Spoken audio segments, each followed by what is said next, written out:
Hello guys, welcome to my YouTube channel. मैं हूं आशीष कुमार। स्वागत करता हूं आप सभी का अपने यूट्यूब चैनल में। आज की वीडियो में हम देखने वाले introductions to internets of thing में main features of IoT. IoT जो होती है उसके मेन फीचर्स क्या होते हैं, कौन कौन से फीचर्स हैं जो कि बहुत ही इंपॉर्टेंट है आईओटी में। तो चलिए शुरू करते हैं। कनेक्टिविटी की बात करें अगर, तो सारे डिवाइसेस इंटरनेट से अदर नेटवर्क जैसे वाईफाई, ब्लूटूथ, जिगबी आदि से कनेक्टेड रहते हैं। तो जिगबी क्या होता है? तो जिगबी एक टाइप से कह सकते हैं नेटवर्क है, जैसे आपका ब्लूटूथ या वाईफाई होता है। ओके, तो ये क्या होते हैं, जो भी डिवाइसेस हैं जैसे आपका स्मार्टफोन हो गया या कह सकते हैं लैपटॉप, कंप्यूटर, जो स्मार्ट वॉच होती है आपकी, ये सारी चीज़ें अगर इंटरनेट से कनेक्टेड होती हैं तो ये आईओटी की कैटेगरी में आती हैं। और इसीलिए बोला जाता है इसको, जो जितने भी आईओटी डिवाइसेस हैं वो इंटरनेट के साथ कनेक्शन रखती हैं। ओके, आई होप आपको चीज़ें क्लियर हैं। And next part is sensing. Sensing क्या होता है? सेंसर्स आपस में इन्वायरमेंट से डेटा को कलेक्ट करने का काम करते हैं। जो इंटरनेट्स ऑफ थिंग होते हैं, अगर मेन कंपोनेंट्स की बात करें तो सबसे इंपॉर्टेंट पार्ट होता है आपका सेंसिंग।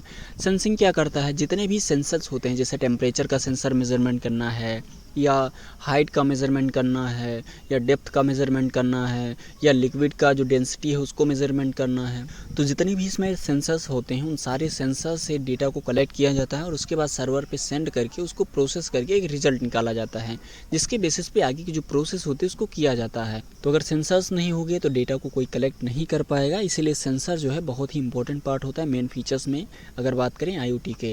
एंड इसके अलावा डेटा प्रोसेसिंग, तो हमने देखा connectivity, sensing and data processing क्या है वो देख लेते हैं। कलेक्ट किया गया डेटा क्लाउड या लोकल सिस्टम में प्रोसेस किया जाता है। तो जो भी सेंसर जो होते हैं इंटरनेट से कनेक्ट रहते हैं पहली बात तो, और वो जो सेंसर से डेटा कलेक्ट करते हैं उसको जब सर्वर पे शेयर किया जाता है, या जहाँ पे क्लाउड स्टोरेज होता है या सिस्टम होता है स्टोरेज, वहाँ पे जब शेयर किया जाता है तो उसको प्रोसेस किया जाता है। और प्रोसेस करने के बाद ये तय किया जाता है कि क्या करना है। एंड इसके अलावा ऑटोमेशंस, तो आईओटी सिस्टम ऑटोमेटिक एक्शन करते हैं बिना ह्यूमन कंट्रोल के। तो जो भी आईओटी डिवाइसेस होते हैं सेंसर की हेल्प से डेटा को कलेक्ट करते हैं, यहाँ पे कोई ह्यूमन का इंटरेक्शन नहीं रहता है।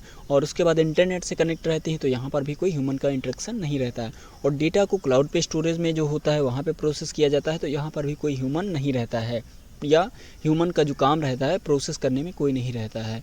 तो इस तरीके से कह सकते हैं जो ऑटोमेशंस है मेन फीचर्स में आता है आईओटी के, क्योंकि यहाँ पे कोई भी जो प्रोसेसिंग हो रही है वहाँ पे कोई भी पर्सन इन्वॉल्व नहीं होता है, ये बिना किसी ह्यूमन कंट्रोल के रहता है।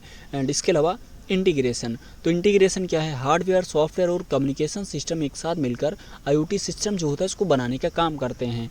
इसमें जो सेंसर्स होते हैं वो हार्डवेयर कंपोनेंट्स में आ जाते हैं, या जो डिवाइस होती है वो सारी चीज़ें हार्डवेयर के कैटेगरी में आती हैं। जो सॉफ्टवेयर होता है वो एक प्रोग्राम होता है जो कि बताता है कि किस डिवाइस को क्या करना है। जैसे डेटा कलेक्ट करने वाला है टेम्परेचर का, तो टेम्परेचर का डेटा कलेक्ट करेगा। ह्यूमिडिटी वाला ह्यूमिडिटी का डेटा कलेक्ट करेगा। तो जो सिस्टम होता है, जो सॉफ्टवेयर होता है आपका, वो ये डिसाइड करेगा। एंड इसके अलावा हार्डवेयर जो होती है वो डिवाइस होती है, फिजिकल पार्ट होता है किसी चीज़ का।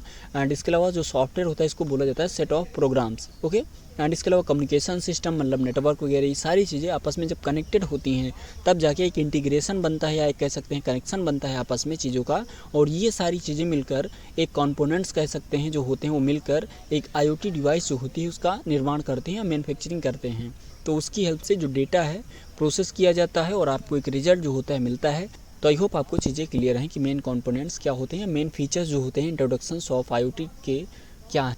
तो मिलते हैं नेक्स्ट वीडियो में एक नए टॉपिक के साथ, तब तक के लिए बने रहिए हमारे साथ। इसके पहले हमने डिस्कस किया हुआ है कि इंटरनेट्स ऑफ थिंग क्या होता है, और इसके बारे में कंप्लीट जानकारी हमने एग्जाम्पल के साथ सारी चीज़ें आपको समझाई हैं। अगर उस वीडियो को आपने अभी तक नहीं देखा है तो प्लीज़ देख लीजिए। हमारे चैनल को सब्सक्राइब करिए, नोट्स ट्यूब हमारा चैनल है, और यहाँ पे जाइएगा, जब प्लेलिस्ट मिल जाएगी तो उसको देख लीजिएगा। यहाँ पे बहुत सारी वीडियोज़ हैं information securities and IT law से रिलेटेड, इन्वायरमेंटल स्टडीज़ से रिलेटेड, या इंटरनेट एंड वेब टेक्नोलॉजी से रिलेटेड, सॉफ्टवेयर इंजीनियरिंग से लेकर आपको एंड्रॉयड डेवलपमेंट, सारी वीडियोज़ आपको मिल जाएंगी हमारे चैनल पे। तो हमारे चैनल को ज़रूर सब्सक्राइब करिए अगर आप इंटरनेट्स ऑफ थिंग या कंप्यूटर साइंस, इंफॉर्मेशन टेक्नोलॉजी या बीसीए या बीटेक के स्टूडेंट हैं। तो मिलते हैं नेक्स्ट वीडियो में एक नए टॉपिक के साथ, तब तक के लिए बने रहिए हमारे साथ। जय हिंद।